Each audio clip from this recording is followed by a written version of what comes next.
Vou mostrar aqui. Bom, deixa eu compartilhar minha tela aqui.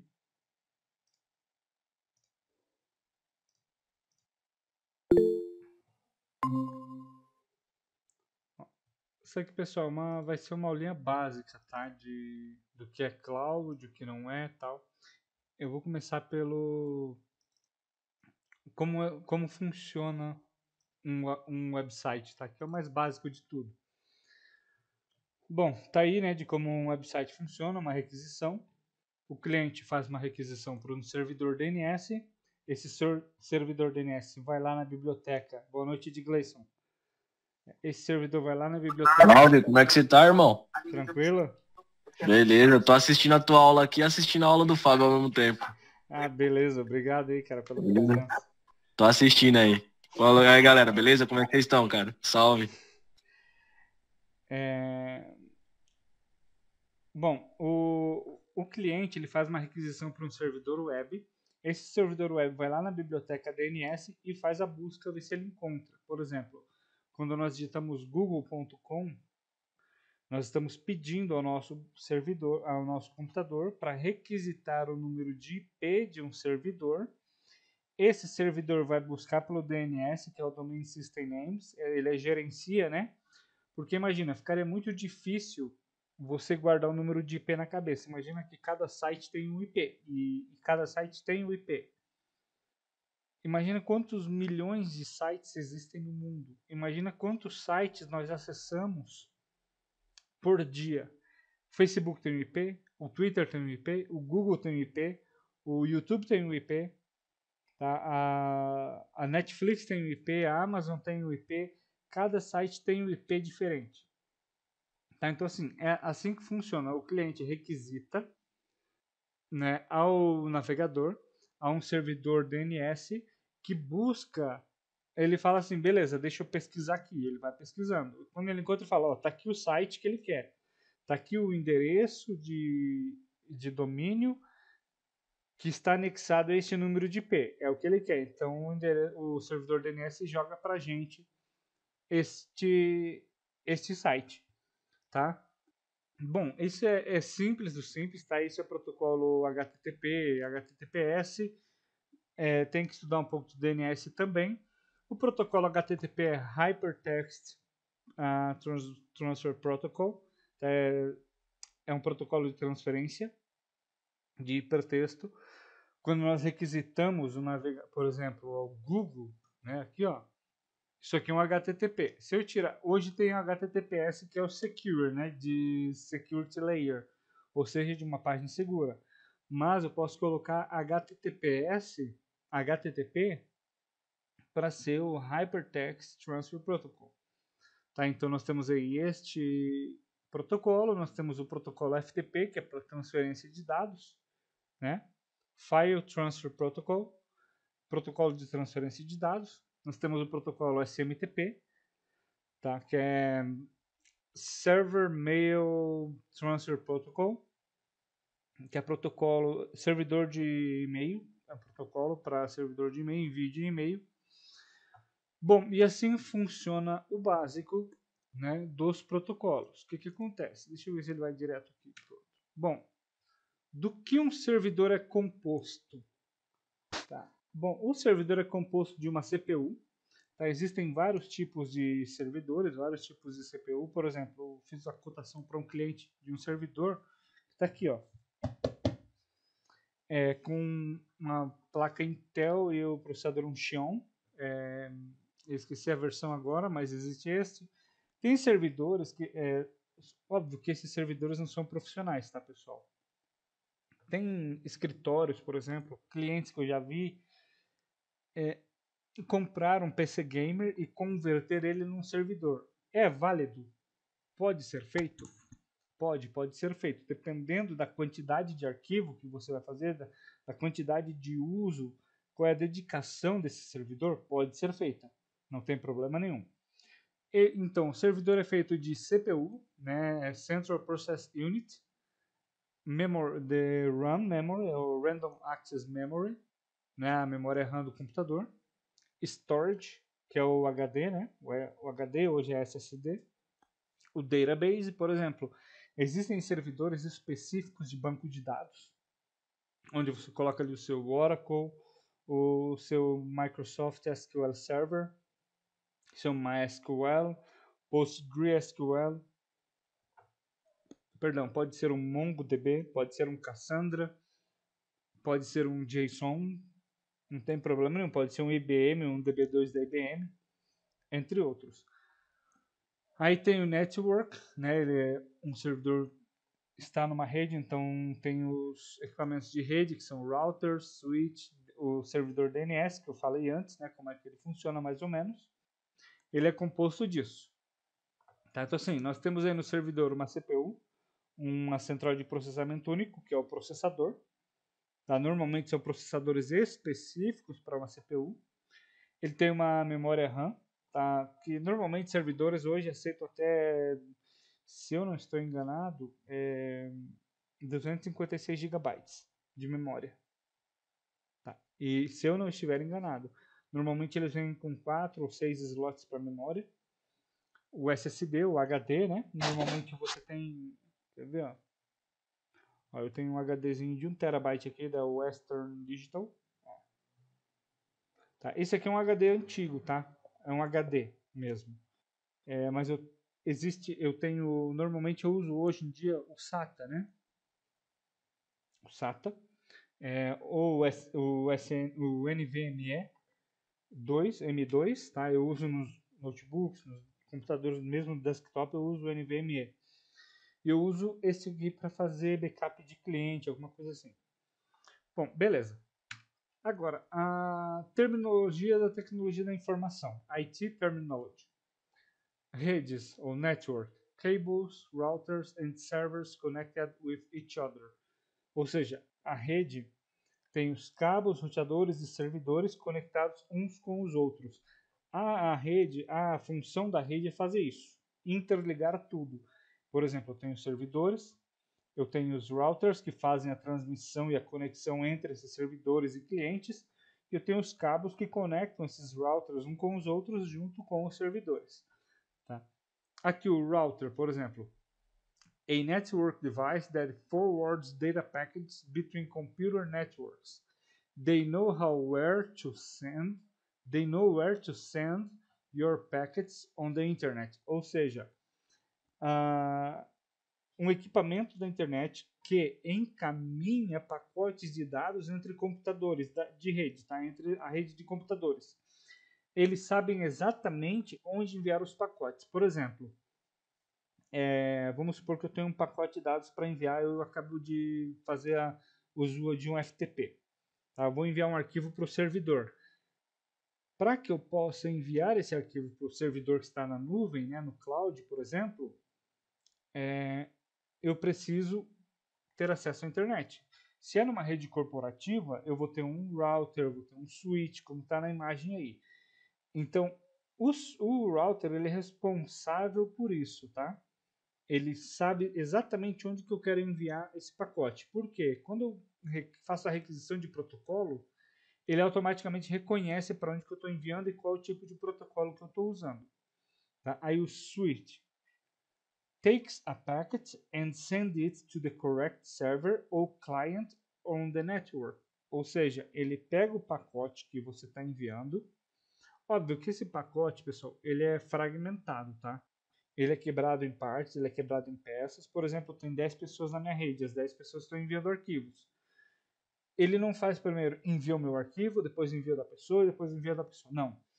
Todos esses arquivos, eles são quebrados em partes pequenas, são partes fragmentadas. Ele envia um pouquinho do meu, um pouquinho da outra pessoa, um pouquinho do outro usuário, um pouquinho do outro usuário, até ele ir terminando todas as tarefas dele. E depois volta para a mesma coisa. Tá? Então, o switch ele faz isso, ele pega o pacote e ele envia para o servidor correto ou para o cliente correto. Por exemplo, se eu tenho um servidor na nuvem ou se eu tenho um servidor na minha rede e eu estou fazendo download de um arquivo ou recebendo alguma conexão do meu servidor, o switch ele sabe exatamente onde que é para ir esse arquivo, onde é que é para essa requisição. Então ele pega esse pacote que sai do servidor e joga para a minha máquina. Ou ele pega da minha máquina e joga para o servidor.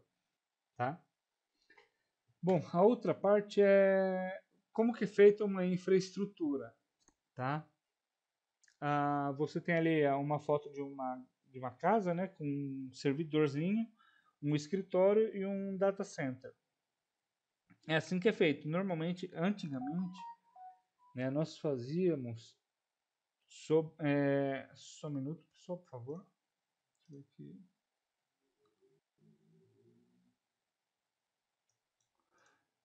É, o que que acontece? Antigamente, muita gente fazia, muitas empresas começaram na garagem de casa. Depois foram construindo empresas, escritórios, aí foram construindo espaços grandes de servidores até formarem os data centers, né? Então, o que que acontece? O data center, ele é hoje uma evolução muito grande do que tinha antes. Por exemplo, antigamente eu tinha um servidorzinho em casa, tá? Eu rodava sites dentro do meu servidorzinho. Era uma CPU de 512 de memória, era 80 de HD na época, tá? E para quem sabe, e o pessoal sabe, quem é da época antiga sabe que 80 de HD era coisa de 15 anos atrás, tá? Tinha recém começado HTML e tal. E aí eu colocava esse servidor para rodar na nuvem, né? Na nuvem não, desculpa, eu colocava o site para rodar dentro do meu servidor. Eu configurava o IP, né? Fazia tudo, deixava ajeitado e hospedava os sites na minha rede, abria as portas. Depois isso foi crescendo. Óbvio, a minha empresa não foi para frente porque eu hospedava sites minúsculos, né? Então, de empresas pequenas, e eu queria fazer outras coisas. Enfim, então houve esta evolução, tá? Tradicionalmente, como criar, né, como é feita uma infraestrutura, era desse jeito. Hoje nós trabalhamos de casa, então nós temos lá o nosso escritório, nós trabalhamos de home office. Hoje tem uma VPN, onde se pode acessar o servidor, tá? A rede da empresa, onde você faz uma requisição de um dado, esse dado vai estar na VPN, vai estar num servidor na nuvem e tudo mais. Mas antigamente não, estava num computador dentro da empresa que você acessava ele localmente, ou se não, ele estaria hospedado numa empresa terceira, onde você teria que, né, fazer o técnico teria que ir lá e fazer a configuração no seu sistema para você poder conectar aquele banco de dados. Mas hoje facilitou muita coisa. Bom, deixa eu só mudar aqui. Beleza. Quais são os problemas com o TI antigo, né? Quais são os problemas que nós temos com o TI tradicional? Tá? Bom, pagar para alugar um data center. Perfeito. Como eu falei, antigamente nós tínhamos, só que hoje, se você quer ser profissional, você não vai deixar o servidorzinho rodando na sua casa. Até porque é um problema sério. Né? Você tem que ter um espaço com ar-condicionado, ele tem que rodar 24 por 7, 24 horas, 7 dias da semana. O pagamento de um data center é muito caro, é muito custoso. Tá? Aqui, pagar pela energia, cooling, né? Resfriamento e manutenção. Também é uma coisa, a energia é uma coisa muito cara. Tá? Então imagina você deixar ali ele rodando 24 horas, 7 dias da semana. É um problema muito, muito sério. Tá? Aí você tem que colocar resfriamento, que é ar-condicionado, ventilação. Aí você tem que fazer manutenção no servidor uma vez ou outra. Às vezes você não sabe, tem que pagar uma empresa terceira para fazer. Tem um problema ainda sério do que? Problema físico, de acesso. Por exemplo, tem que ter controle de acesso, esse tipo de coisa. Aqui, adicionar ou substituir hardware, né, o equipamento, peça da manutenção. Por exemplo, eu tenho uma memória aqui DDR4, ó, não vou fazer propaganda da marca, aqui, ó, ela tem 16 GB, 16 GB ela tem, tá? DDR4 3200 MHz. O que acontece? Uma dessa aqui, R$ 400, 400 e pouco. Imagina você ter que fazer isso para duas de uma vez só. Você já gasta praticamente aí um absurdo. Aí beleza, aí você queimou ali o seu HD, o seu SSD. compra mais um, tá? Isso acontece, pessoal, do nada, tá? Isso acontece. Isso não é loucura, não. Tá? Então, tem esses custos, né? Aí, o scaling, né, o escalonamento é limitado. Você não consegue fazer muita coisa porque você não tem espaço no seu servidor, você não tem uma infraestrutura adequada, né? Aqui, contratar um time para monitorar a infraestrutura 24 horas por 7 dias da semana. Tem que fazer contratamento de pessoal, né? Quem trabalha com isso sabe que é importante fazer contratação de pessoal de segurança cibernética, né? Defesa cibernética, segurança da informação, governança, pessoal de infra que entenda mesmo de rede, que saiba como funcionam os protocolos, né? Pessoal que faz a manutenção de TI, tá? Então tem que fazer contratação em time. E tem o pior aí que é por último, né? Como lidar com desastres? Terremotos, problema com energia, queda de energia, né? Fogo, enchentes e por aí vai. Como é que você vai lidar com isso? Imagina você ter que ter um disaster recovery na empresa.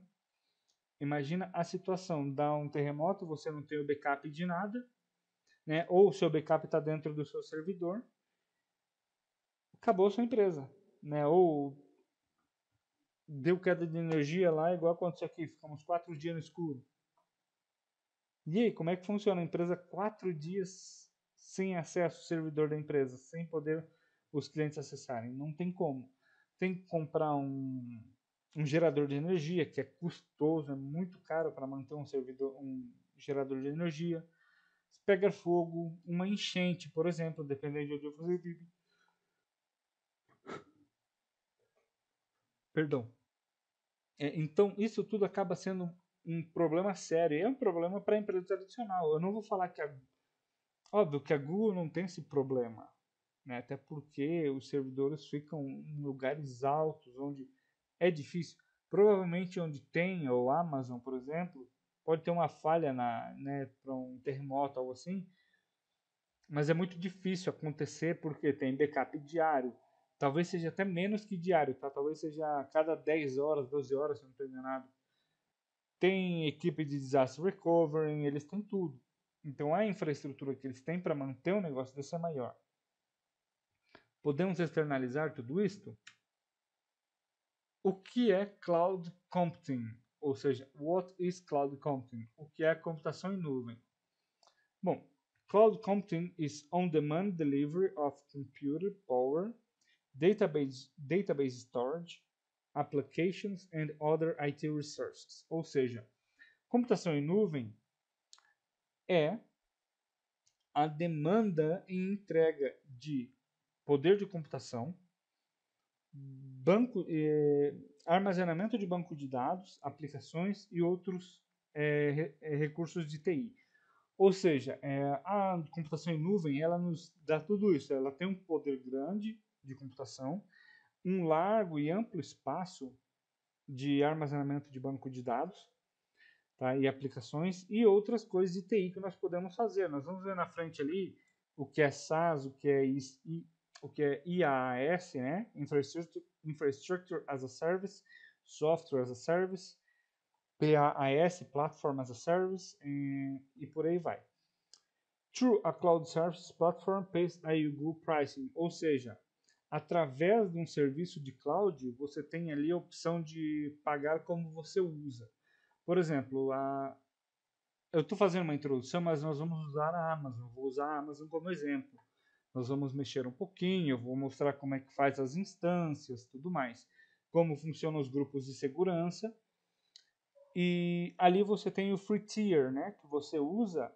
Você tem 750 horas por mês para utilizar aquilo ali. Mas sempre que você não está utilizando, a melhor maneira de você manter isso gratuito é o quê? Você desativar ela, né? Você parar ela. Eu vou mostrar depois como é que funciona. Bom, you can provision exactly the right type and size of computing resources you need. Ou seja, você pode provisionar o tamanho exato da computação que você precisa. Ou seja, eu preciso de um servidor de 32 GB de memória, com 4 telas de SSD e um processador mais top do mercado. Você tem isso? Tem, você tem isso. Sem problema nenhum, você pode utilizar isso, não tem crise nenhuma, tá? E aí você tem esses recursos que você precisa, que você pode adaptar ao seu servidor. Mas aí você tem os free tiers, né, que são gratuitos, e você tem os pagos, que aí fica salgado o preço. Depende para quem, né? Para empresas compensam, obviamente. You can access as many resources as you need almost instantly. Ou seja, você pode acessar muitos recursos que você precisa quase instantaneamente. Por exemplo, eu preciso de um servidor para isso, eu preciso de um software dentro desse servidor. Você consegue acessar tudo isso de qualquer lugar quase instantaneamente. Se não é instantâneo, tá? A simple way to access servers, storage, database and set of application services. Ou seja, é um caminho simples para acessar servidores, storage, né, que é armazenamento, banco de dados e um set de serviços de aplicativo. Por exemplo, você tem um e-commerce ou você está fazendo a implementação de e-commerce na sua empresa e você quer que ele esteja, né, numa velocidade mais rápida. Você quer que ele tenha um melhor desempenho. Tá? Você coloca onde? Você coloca no cloud. Hoje em dia, como eu falei, não compensa mais você ter um servidor, um hosting dentro da sua empresa. Tá? Se a sua empresa é pequena e não é específica para hosting ou não é específica de cloud, não compensa mais. Então, o que acontece? Quando a sua empresa, você trabalha num escritório de contabilidade, de advocacia, armazenamento de arquivos em lugar seguro, a melhor maneira é no cloud, nem no SSD, nem no pendrive, nem no HD externo. É no cloud. Tá?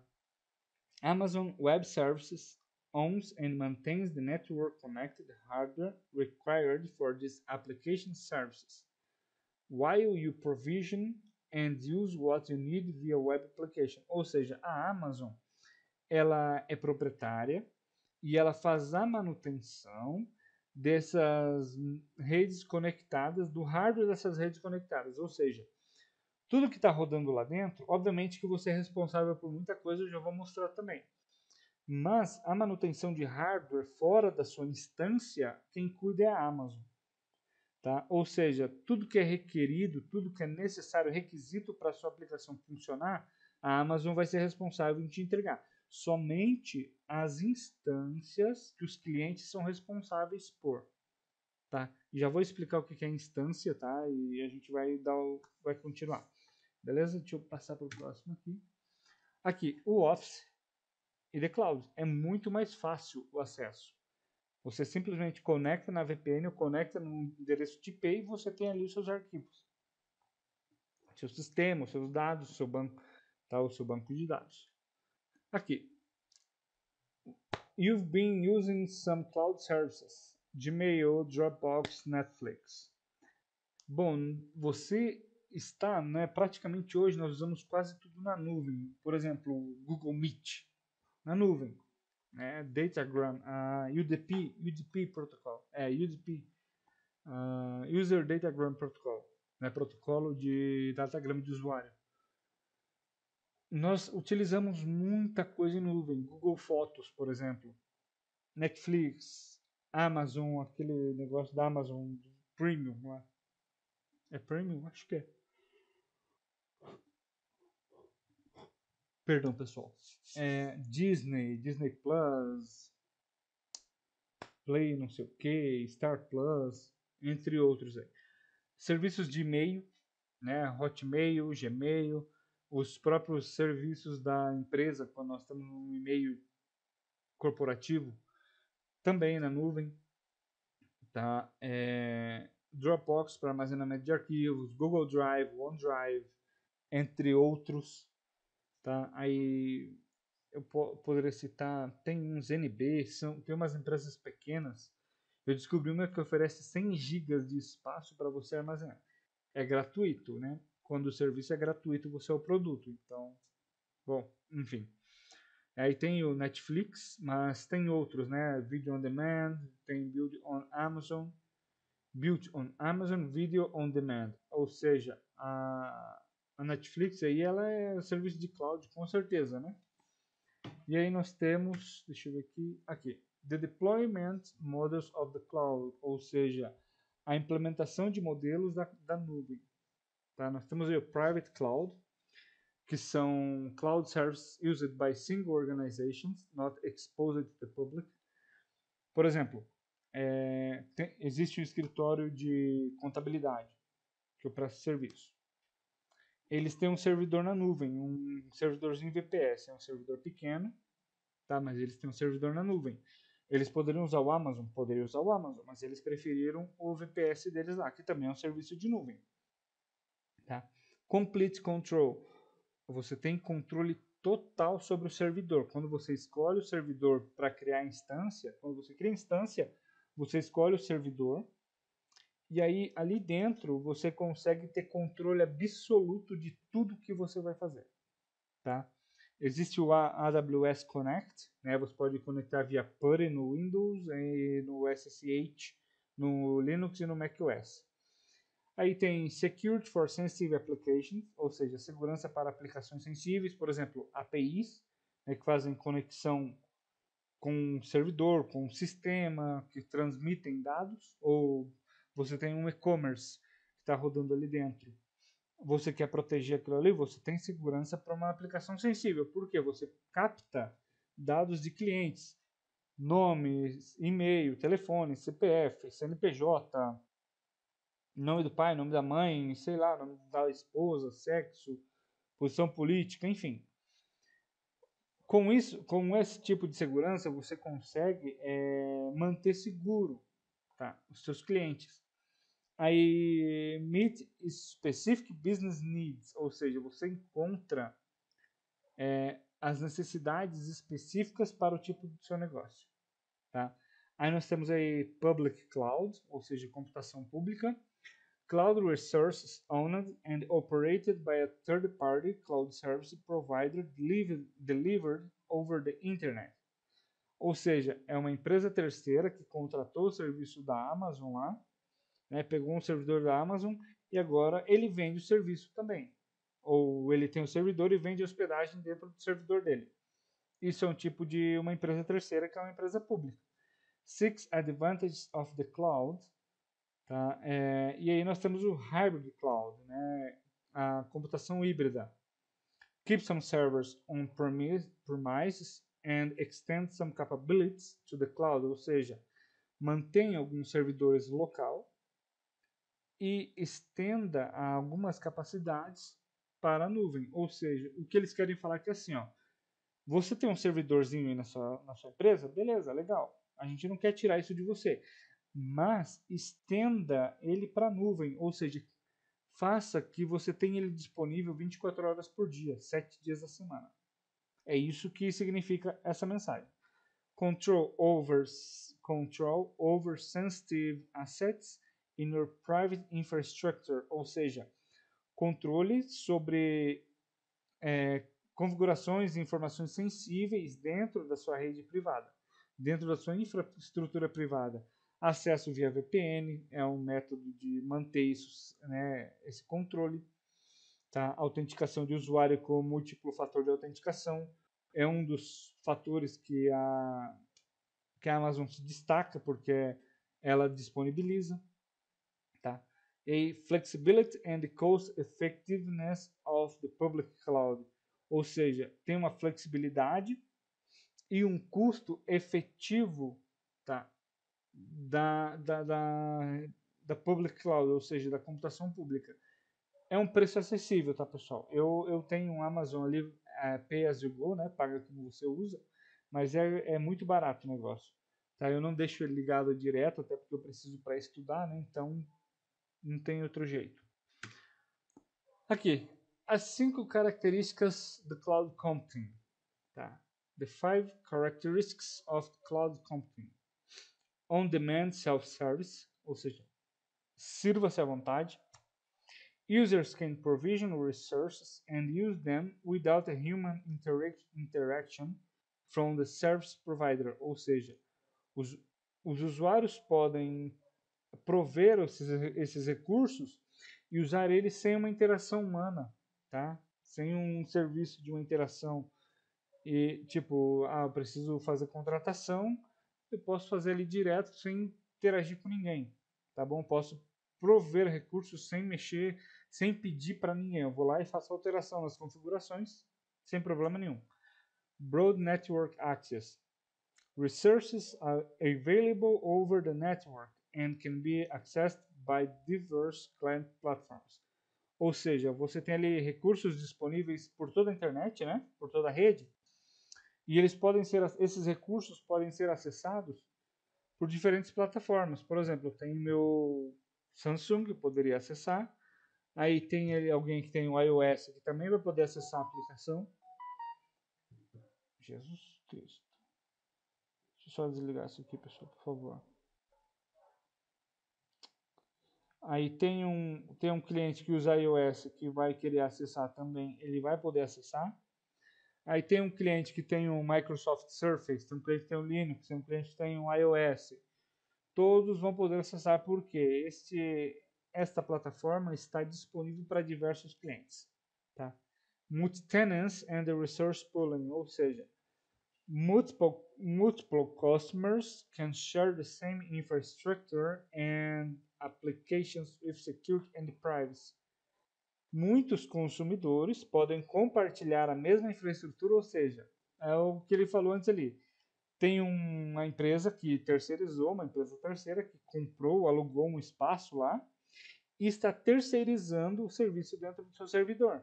O que muitos clientes podem usar esse mesmo servidor, essa mesma infraestrutura, né, para suas aplicações e com segurança e privacidade. Ou seja, cada cliente ele vai ter o seu espacinho sem mexer com nada. É o que acontece em data centers, né? Por exemplo, quando eu vou comprar algo da Amazon ou um VPS, um servidor VPS, é o que acontece. O servidor vem com a configuração X, ele é separado um cantinho do servidor para mim e para minha infraestrutura. E outro cliente vai ocupar outro pedacinho dentro daquele servidor, tá? Multiple customers are serviced from the same physical resources. Ou seja, muitos clientes são servidos dos mesmos recursos físicos. É do mesmo computador, do mesmo servidor, da mesma memória, e é só compartilhado. É como uma virtualização. É uma virtualização, na verdade. Tá? Quando nós fazemos uma virtualização com VMware, só que óbvio que eles usam, né, softwares muito mais avançados, então não tem como comparar. Né? O Hyper-V, por exemplo, Oracle VirtualBox, só um minuto, pessoal.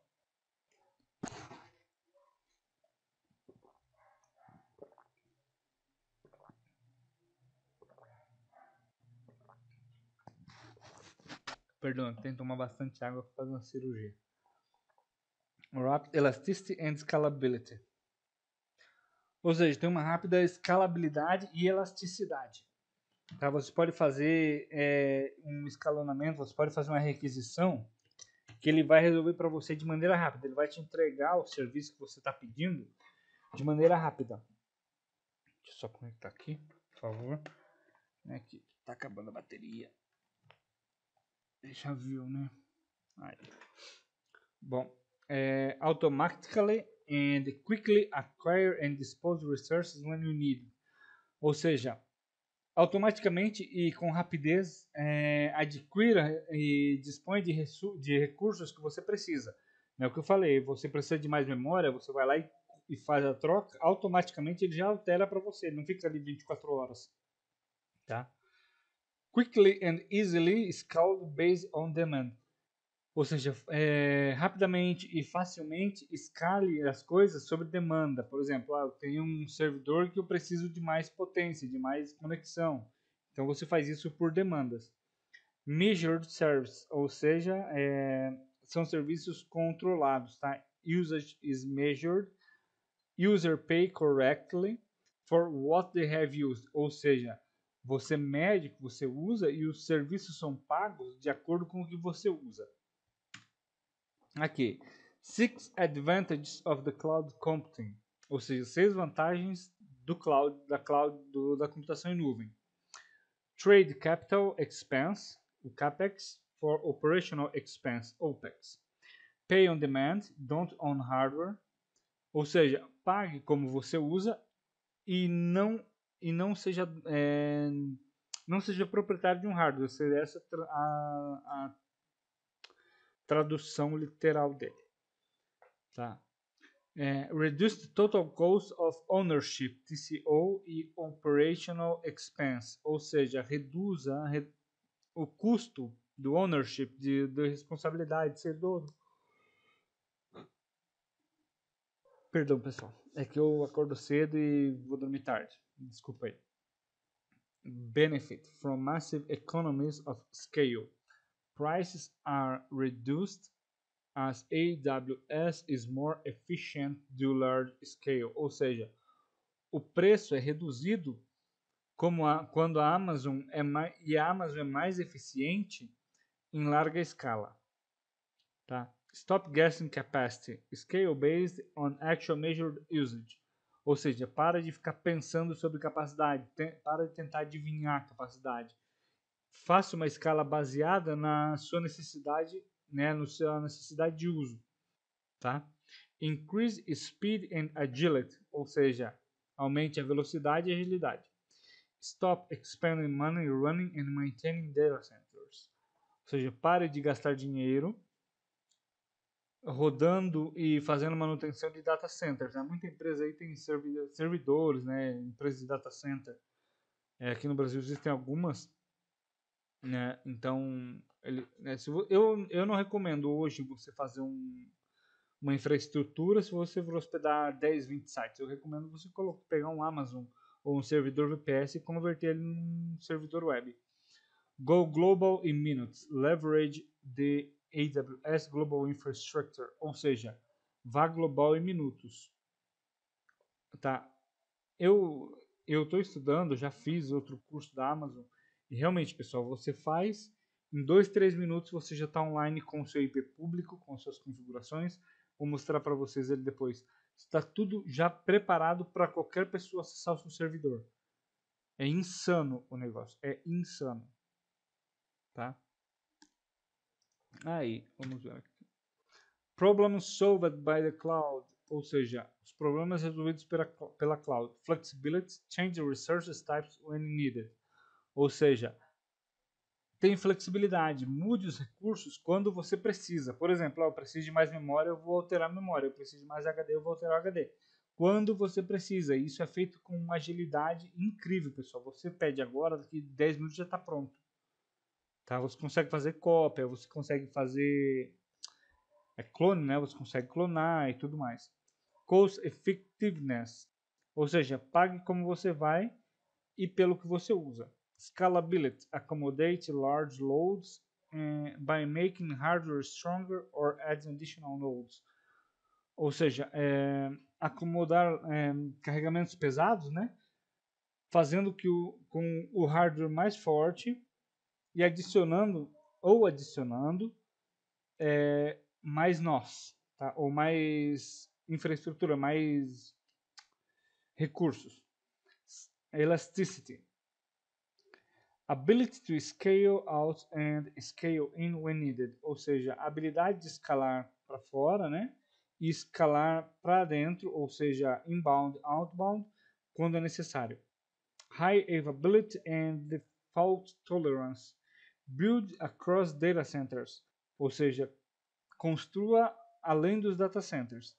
Tá? Dá para fazer uma infraestrutura legal só com Amazon. Cara, deve ter uns 100 servidores diferentes lá dentro. Agilidade, rapidly develop. Desenvolva rapidamente. Test and launch software applications, ou seja, desenvolva rapidamente, teste e launch, implemente aplicações de software. Tipos de cloud computing: Infrastructure as a Service, okay, IaaS, provide building blocks for cloud IT, ou seja, ele dá, né, ele provide, ele fornece, né, a construção de blocos para a computação na nuvem. provides networking, computers, data storage, space. Ou seja, ele fornece rede, computadores e armazenamento para espaço de armazenamento, tá? Para o cloud. Highest level of flexibility, ou seja, um alto nível de flexibilidade. Easy parallel with a traditional on-premises IT. É fácil de fazer um paralelo com o tradicional servidor, né? Com a sua infraestrutura tradicional. On-premises quer dizer no local. Platform as a Service, PaaS, PaaS, remove the need for your organization to manage underlying infrastructure, ou seja, remova o que é o necessário da sua infraestrutura para a sua infraestrutura para manejar a sua infraestrutura melhor. Underline quer dizer fora da linha, tá? Abaixo da linha.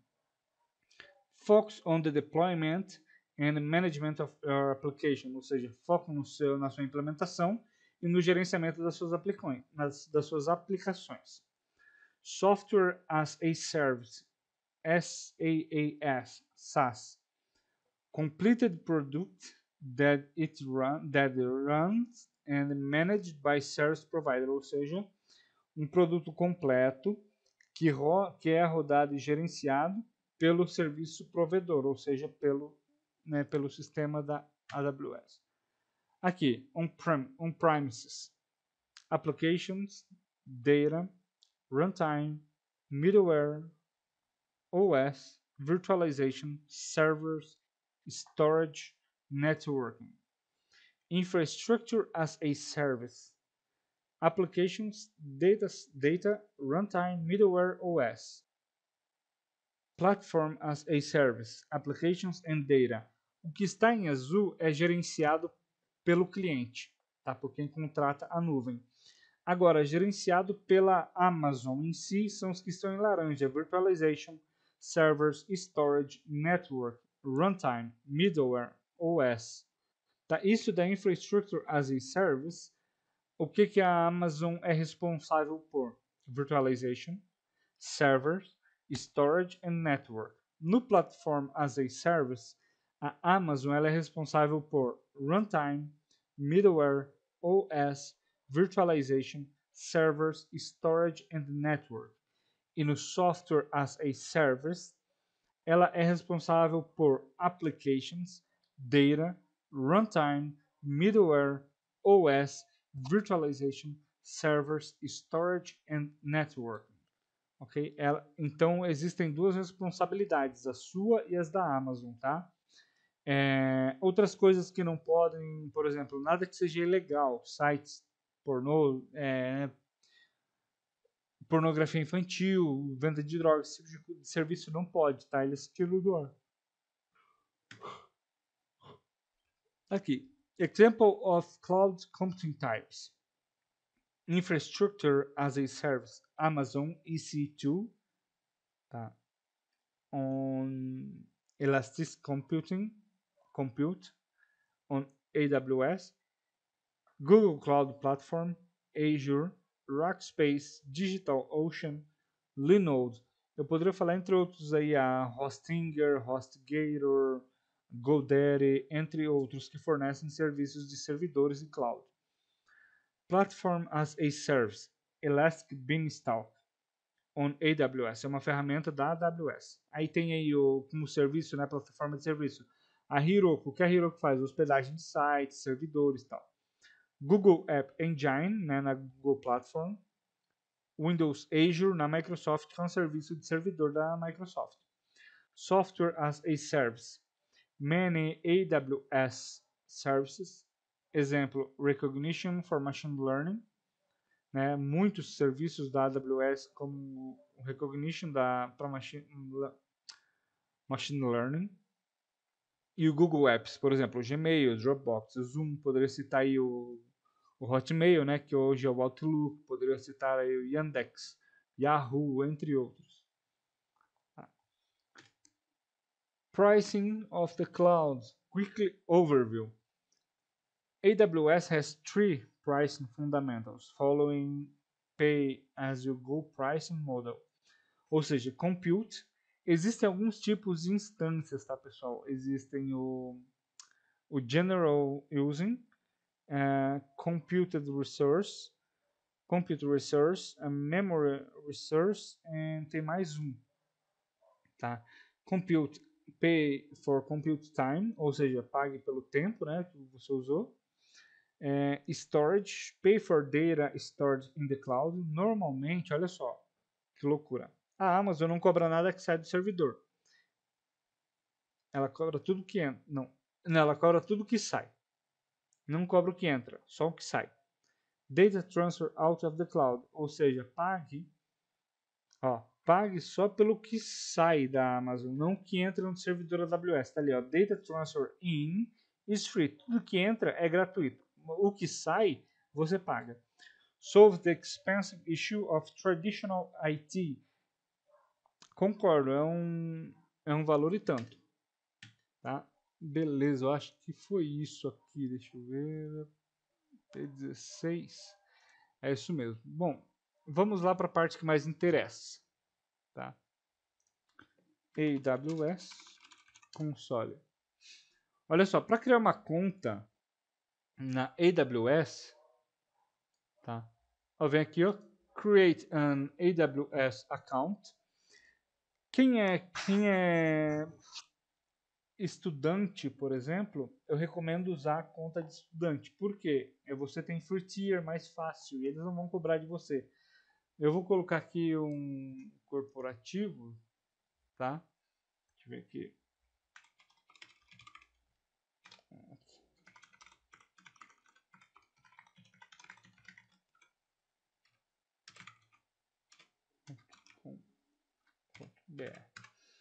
O que acontece? Esse é meu e-mail corporativo, tá, pessoal? Se vocês quiserem me acompanhar aí para ver como é que cria a conta, porque assim, ó, eu vou logar com a minha conta da Amazon, tá? Da Uninove. Então, bom, eu vou apagar aqui, tá? Vou logar aqui, mas você cria sua conta aí, e depois vai pedir para criar sua senha e tal. Após você criar sua conta, confirmar sua senha, ele vai pedir aqui para você entrar com seus dados. Pera aí. Só um minuto. Deixa eu fazer aqui na outra tela.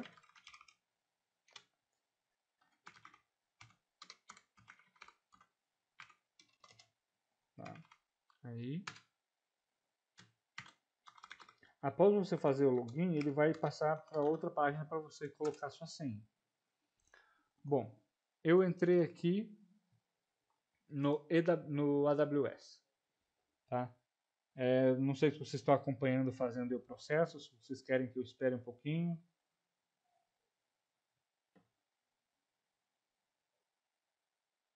Alô?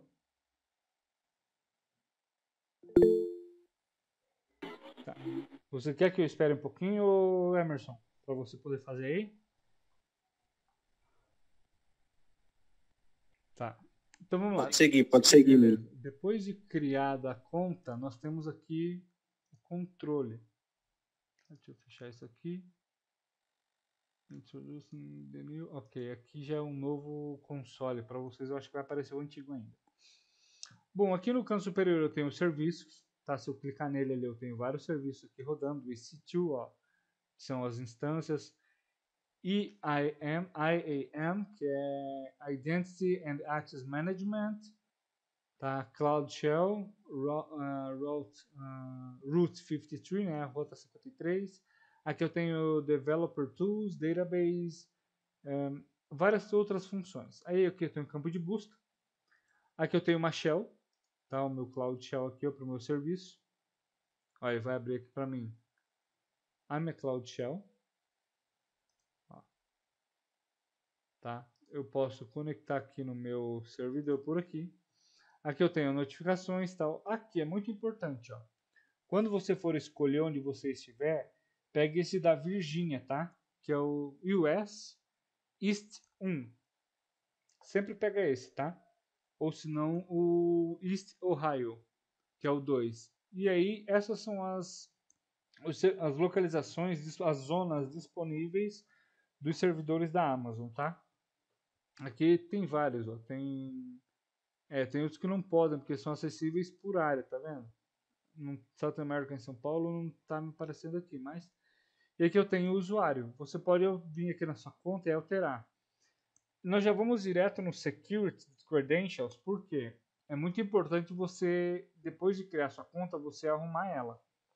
Tá? Eu não vou colocar múltiplo fator de autenticação, porque eu estou com o servidor rodando, e se eu mudar agora ele vai ter que parar, eu vou ter que resetar. Mas é sempre bom você vir aqui e ativar o múltiplo fator de autenticação. Muito importante, tá? Não esqueça disso. Sempre ativo. Coloque aí com... Deixa eu ver quais são as opções, ó.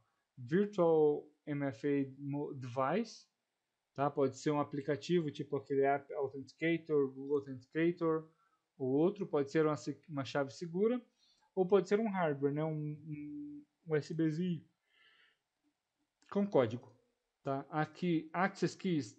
Cara, nunca compartilhe isso aqui. Tá? Eu vou ter que alterar isso aqui depois. Eu vou até deletar aqui, mas eu vou mostrar.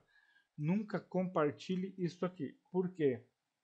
Essa aqui é a Access Key ID da sua conexão, do seu servidor. Tá, ó. Root User Access Keys provide unrestricted access to your entire AWS account. Ou seja, essa chave aqui, no modo root, no usuário root, ele dá acesso sem restrição alguma a toda a sua conta da AWS. Então eu não recomendo. Eu vou até deletar a minha aqui, depois eu gero uma outra. Ah tá, pera aí, deixa eu pegar ela aqui. Tá, vamos criar uma aqui para vocês verem como é que é. Eu vou deletar. Deactivate. Aqui.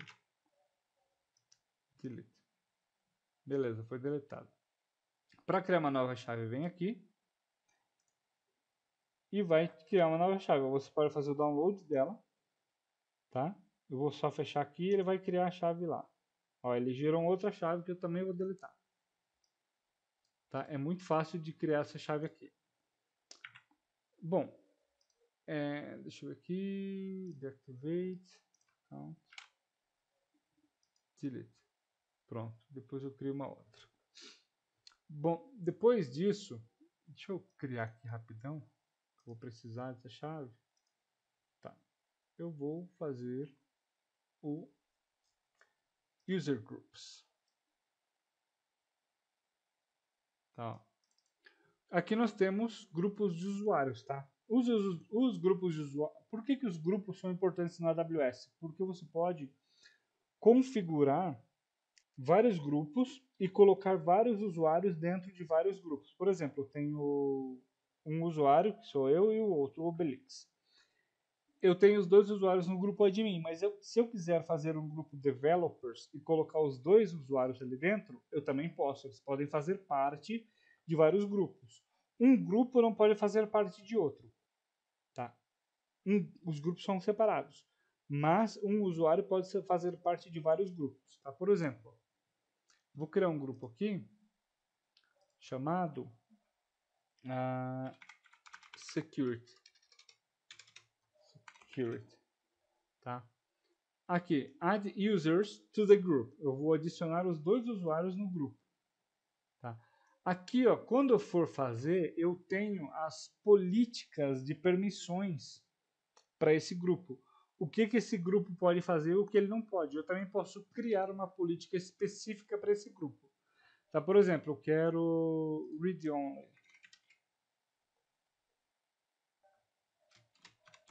Deixa eu ver aqui. Vai aparecer. Aqui, ó. Read only access. Tá vendo? Ó? AWS Direct Connect Read Only Access. Eu vou usar isso aqui. Ups, peraí. Deixa eu selecionar aqui. Se eu clicar nele, ele vai me direcionar para uma nova janela e vai me falar quais são as políticas desse serviço, o que a pessoa pode fazer ou não. Tá bom? Ó, aí aqui tem Policy Usage, né? Política de uso, tá? O uso da política, as versões e o Access Advisor. Tá? E as permissões aqui. Ó, Direct Connect, List e Read. E aqui apenas List. Tá? Então, beleza. Aqui é uma das primeiras coisas, tá, pessoal? Eu poderia criar uma regra, tá? Por exemplo, eu podia dar um Amazon EC2 full access, ou seja, eu poderia dar o acesso total a uma instância AWS para esse usuário ali, para esse grupo. Mas eu vou fazer só aquilo ali. Eu venho aqui embaixo, create group. Ó, eu tenho group, security e admin. Vocês podem ver que nos dois eu tenho 2 usuários.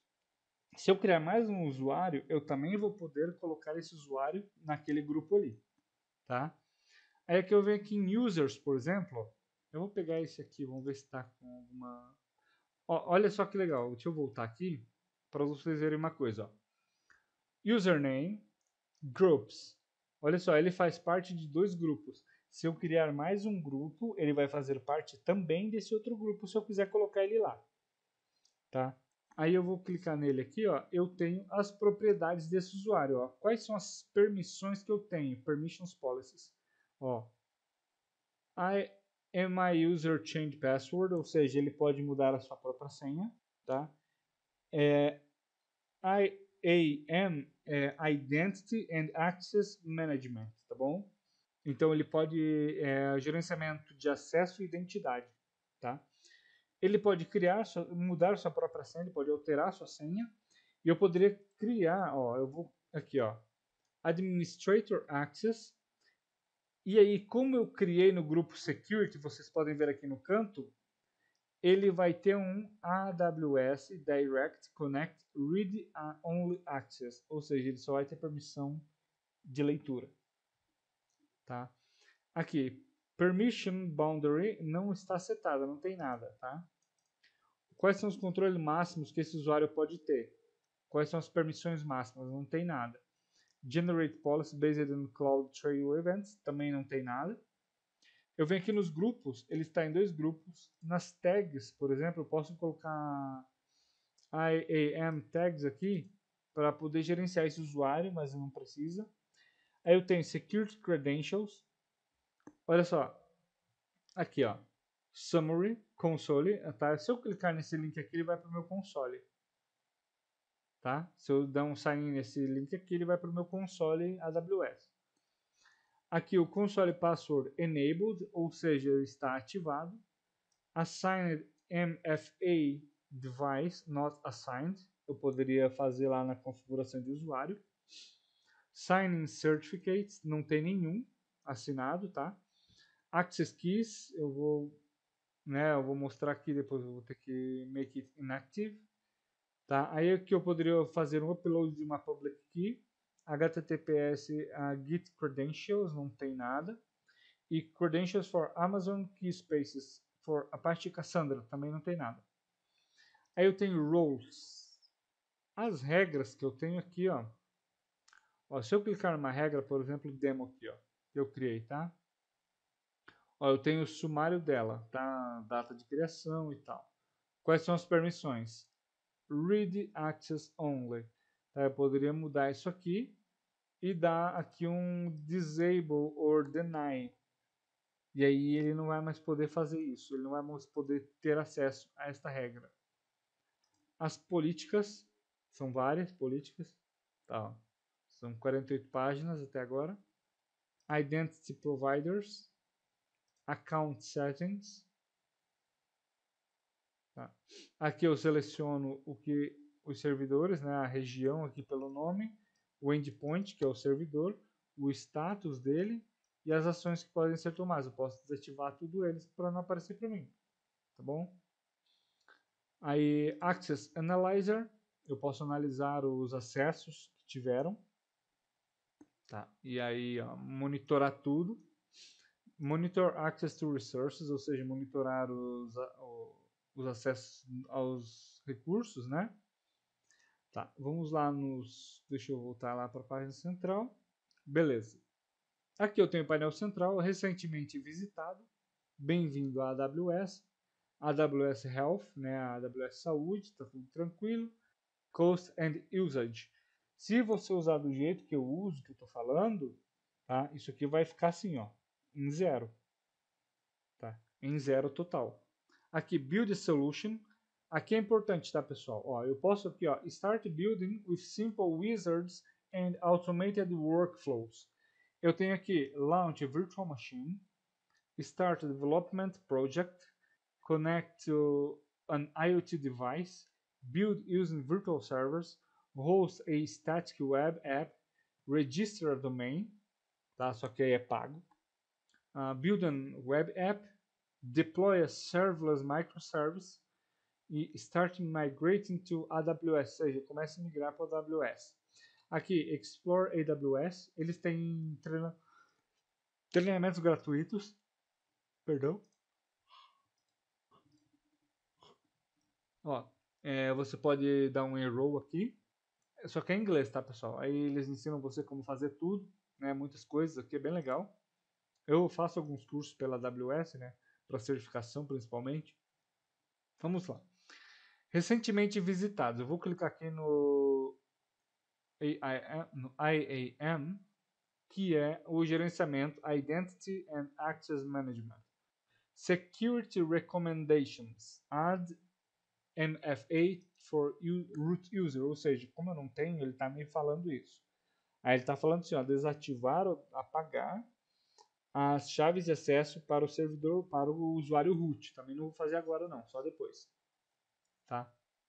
Aí aqui eu tenho account, o ID, o alias e tal. Eu poderia editar isso aqui tudo. Tá? Aí aqui eu venho para os grupos de usuário novamente, Identity Providers. Tá? Eu poderia pesquisar aqui por nome, pela propriedade, eu poderia adicionar um novo aqui. Beleza? Agora, eu vou voltar para o painel. Depois que nós fizermos toda essa configuração e tudo mais, nós podemos criar grupos com políticas de segurança. As políticas de segurança da AWS são feitas em grupos. Tá? Vou mostrar para vocês. EC2. Eu vou pegar aqui o EC2. Vou lançar ele. Ó. Olha que legal esse painel aqui. Tá? Completão. EC2 Dashboard, EC2 Global View, Events, Tags, Limits. Aí aqui eu tenho instances. Quando você for lançar uma instância, é aqui que você vai clicar. Instances. Ó, veja que eu já tenho aqui duas, tá? Rodando. Eu vou ter que parar essas duas, na verdade. Deixa eu até dar um stop. Aqui. Stop both of them. Ok, deixa eu dar um refresh, ele já vai estar parando, quer ver? Ó, stopping. Ele é muito rápido. Bom, aí aqui do lado eu tenho Instance Types, Launch Templates, Spot Request, Saving Plans, Reserved Instance. Essas instâncias reservadas, elas ficam por um tempo, pode ser um dia, um mês, uma semana, um ano. Tá? Dedicated Hosts, Scheduled Instances, Capacity Reservations. Esses images eu consigo, a partir de uma instância que eu tenho, criar uma imagem, quer ver? Ó? Primeiro vamos lá, vamos lançar uma instância primeiro. Bom, aqui eu vou explicar para vocês mais ou menos. Aqui tem o nome, Instance ID, Instance State, Instance Type, Status Check, Alarm Status, Availability Zone, ou seja, qual é a zona que essa instância está selecionada. Lembra que eu mostrei as zonas aqui em cima aqui? É isso aqui que ele está se referindo, tá? Ó, pode ver, ó, US East B, tá? US West A, ou seja, ele pegou a área 1 e colocou um A na frente, que é a minha primeira máquina. Depois ele pegou o B e colocou na segunda máquina. Aí aqui eu tenho Instance State, quando ela está ativada, Stop Instance, quando ela está desativada, Start Instance, Reboot, Hibernate and Terminate. Quando você termina uma instância, você está deletando aquela instância, você está apagando a instância. Ou seja, acabou, você apagou ela, ela não existe mais, ela não volta mais para você. Tá bom? Então vamos lá. Aí aqui eu tenho Actions, eu posso ver os detalhes de uma instância, eu posso ver as configurações de uma instância, tá? Mas a gente vai entrar nisso depois. Vamos lá. Launch Instance. Só um minuto, pessoal.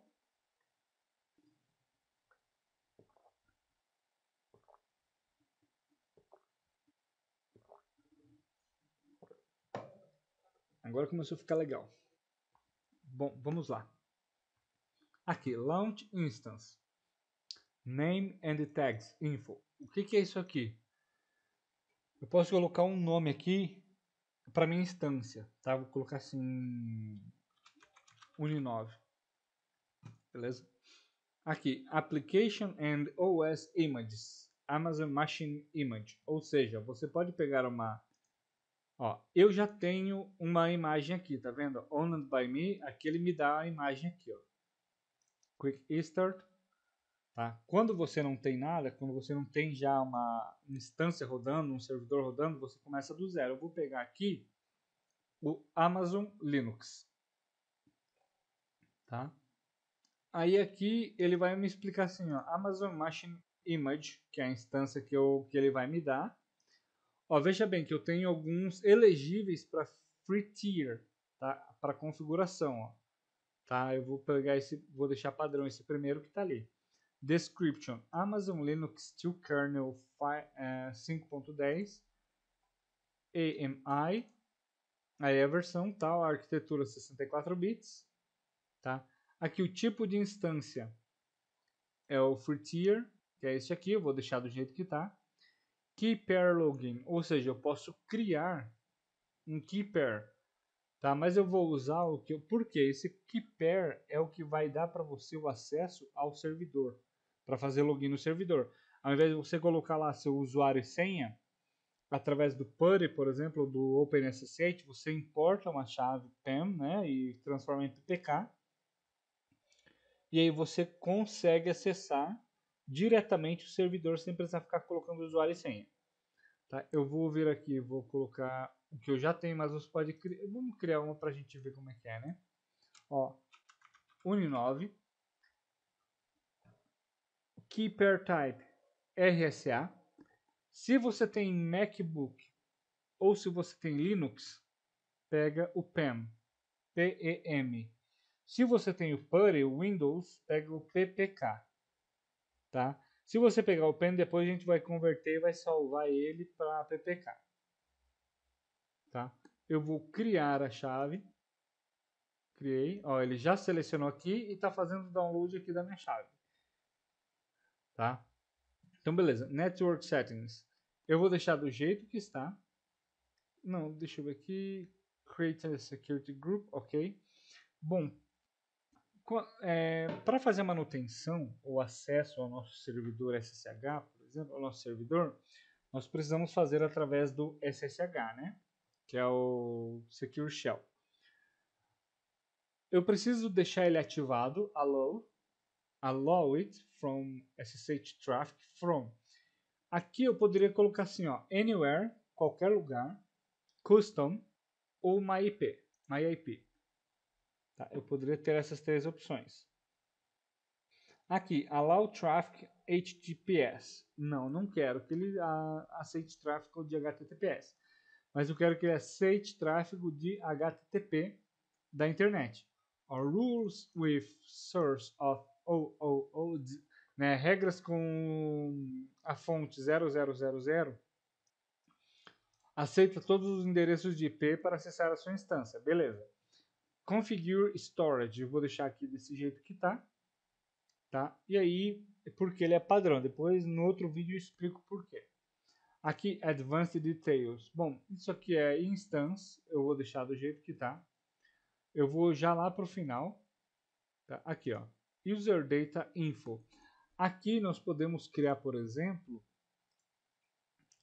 um código. Deixa eu ver como é que eu explico isso. Nós podemos criar.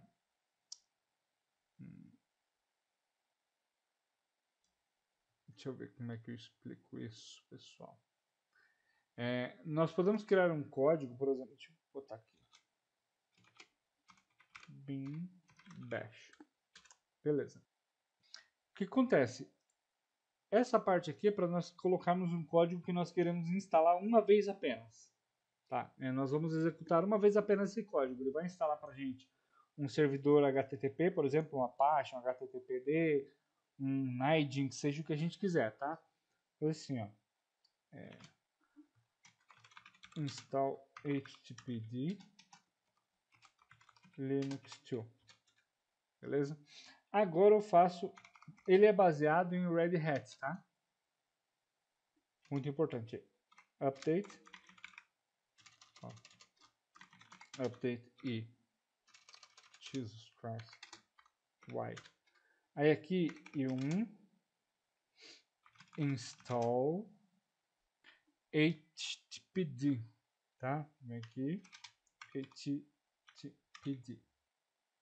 Ele vai instalar o servidor para a gente. Aí eu vou dar um systemctl start httpd, aí systemctl enable. Por que eu vou dar um enable? Porque toda vez que o nosso servidor iniciar, ele vai iniciar o servidor HTTP. Toda vez que nós iniciarmos, ele vai iniciar o servidor HTTP, tá bom? HTTPD. Aí aqui eu vou fazer assim, ó, echo aqui h1 hello from host. Aí aqui, peraí, from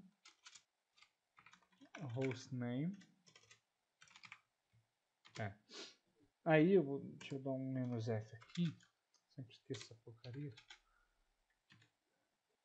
Agora o que acontece? Quando eu iniciar ele vai criar uma página para mim dentro do servidor, tá? Dentro lá da minha página HTTP, e eu tenho que fazer isso aqui para ele falar, ó, var www html e dar um nome para minha página, index.html. Pronto. Quando eu terminar isso aqui, eu venho aqui e dou um launch instance. Ele está criando a instância, ó. Beleza? Ele criou. Ele já criou, já está online já a minha instância. Eu vou na minha instância. Ó, eu tenho... Deixa eu atualizar aqui que eu vou ter 3. Aqui, ó. Eu tenho 3, ó. Da Uninove. Ó, quando eu clico nela, deixa eu dar um refresh para ver se ele vai lançar. Já está pendente ainda. Só dar um minutinho aí, que ele vai terminar de configurar. Tá? Ó, ele está rodando a instância. Eu vou clicar aqui. Aqui nós temos todos os detalhes desta instância. O nome dela, a ID e tal. Aqui, ó, Details, Instance Summary. A Instance ID, tá? O tipo de IPv não é IPv6, tá? O Hostname Type, ó, o IP dela, aqui, ó, que é o interno, tá? O IP dela, que é o IP interno, isso. Aí, Answer Private Resource DNS, ó, IPv4A, e o IP assinado para ela, que é esse aqui, que é o público. Aí eu tenho os detalhes da instância, que é a plataforma Linux. Ó, Stop Protection Disabled, ou seja, para parar a proteção ele está desabilitado, quer dizer que ele está protegido. Instance Auto Recovery Default, ou seja, que ele está no modo padrão para auto recuperação. O crédito Standard, Specification Standard, também está usando essa Run Instance. Allow Tags está desabilitado.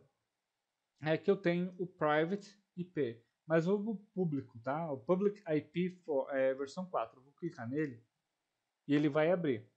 Só que o que acontece? Lembra quando nós configuramos, ele ficou só no HTTP e no SSH?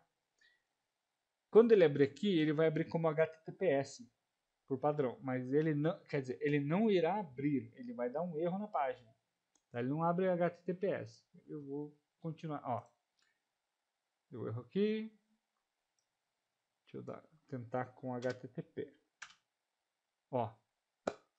Com HTTP ele funcionou. Aí ele está falando assim, ó. Olá, do IPX interno. Tá? Que eu peguei o hostname dele lá. Beleza? Então ele está rodando. Aí aqui eu tenho o IPDNS4, tal, que é o IP interno. O tipo de instância que é o T2. Existem alguns tipos de instâncias, tá? Eu falo no outro vídeo sobre isso. E nós usamos o T2, que é o mais básico, que é o gratuito. Tá bom? Aí tem o VPC ID, tá? Tem o endereço subnet, o ID de subnet. Aqui o EMI, tá? O ID do EMI, que é a imagem que eu poderia fazer aqui. O nome do kernel, né? De onde ele puxou. O dia que ele foi implementado. Aqui o nome da key pair, da chave, né, parceira, tal, a chave.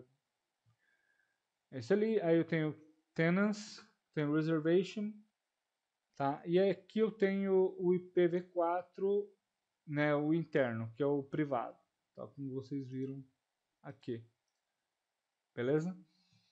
Bom, aqui é isso, ó, aqui tem o número de CPU, que é uma só, tá? Que é a Virtualization Type, a Hyper Virtual Machine. Aqui o Elastic Interference Accelerator ID não tem nenhum, tá? Então vamos lá. Eu vou clicar aqui agora, veja bem, ó. Eu tenho um Connect aqui em cima, que eu posso conectar a essa máquina. Quer ver? Eu vou clicar nela aqui. Olha isso. Eu vou ter o EC User, eu vou usar o EC2 Instance Connect. Lembra que eu falei que a Amazon tem o próprio conector dela? Eu poderia usar aqui um SSH Client, poderia executar um EC2 Serial Console ou um Session Manager. Mas eu vou conectar através do EC2 Instance Connect. Ó, ele vai abrir a nova conexão para mim. Se eu digitar Who am I, por exemplo, Who am I? Ó, User. Tá? Se eu der um ping google.com, ele vai ficar pingando até eu parar. Tá? Se eu quiser instalar sudo apt, opa, eu update. Tá, beleza, ele já fez tudo, tal. Eu vou dar um sudo e um update. Beleza, não tem pacote para ser atualizado, tá vendo? Mas eu posso dar um sudo su e eu me transformo em sudo, em root. Tá? Eu vou fechar isso aqui. Beleza. Eu vou voltar para a instância. Vou selecionar Uninove. Olha só, quando eu quiser parar a minha instância, eu pressiono Stop Instance. Quando eu quiser reiniciar ela, Reboot Instance. Quando eu quiser apagar ela de vez, Terminate Instance. Ok? Aqui eu tenho Actions, eu posso conectar, eu posso ver os detalhes, eu posso gerenciar essa instância. E aqui eu tenho algumas outras coisas. Instance Settings. Ó, Attach to Autoscaling Group, eu posso adicionar ela a um grupo de autoescala.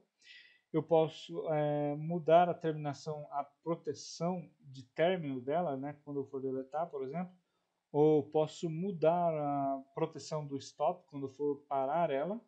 Ou do shutdown behavior, né, que é o comportamento de desligar.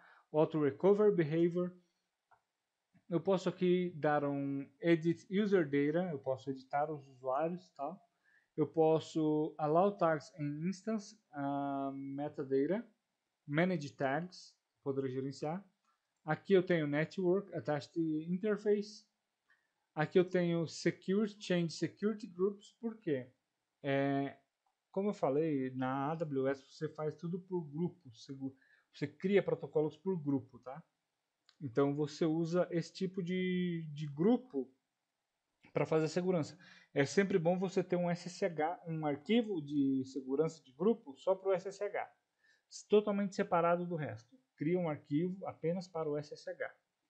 Tá? Aqui modify my role. Tá? Aí aqui eu tenho template and image. Olha só, posso criar uma imagem dessa instância. E aí eu posso jogar ela por uma outra zona. Eu posso pegar essa imagem, por exemplo, eu vou criar aqui. Eu vou dar aqui, ó, Uninove 2. Description adicional, opcional. O tipo de volume ela vai com o mesmo padrão, tá? Enabled, no reboot enabled. Eu posso adicionar um volume, eu posso dar um tag image, tá? E eu posso criar uma imagem a partir dessa imagem que eu já tenho. Vou sair daqui, beleza? Deixa eu selecionar ela de novo, tá? Aqui. Aí eu tenho aqui Create Templates from Instance, Launch More Like This, eu poderia lançar outras como esta também. Tá? Eu tenho Monitor and Troubleshoot, tá? Get System Log, Get Instance Screenshot, Manage Detailed Monitoring e outras coisas. Aqui eu tenho a aba de segurança, né, ó, todas as privacidades de segurança, os grupos, tal. Aqui regras de inbound e outbound, ou seja, tudo que pode entrar e tudo que pode sair, tá? Inbound, o que entra, outbound, o que sai. Aqui eu tenho o network, né, as configurações de rede. Aqui eu tenho o storage, as configurações de armazenamento. O status check, qual é o status da máquina.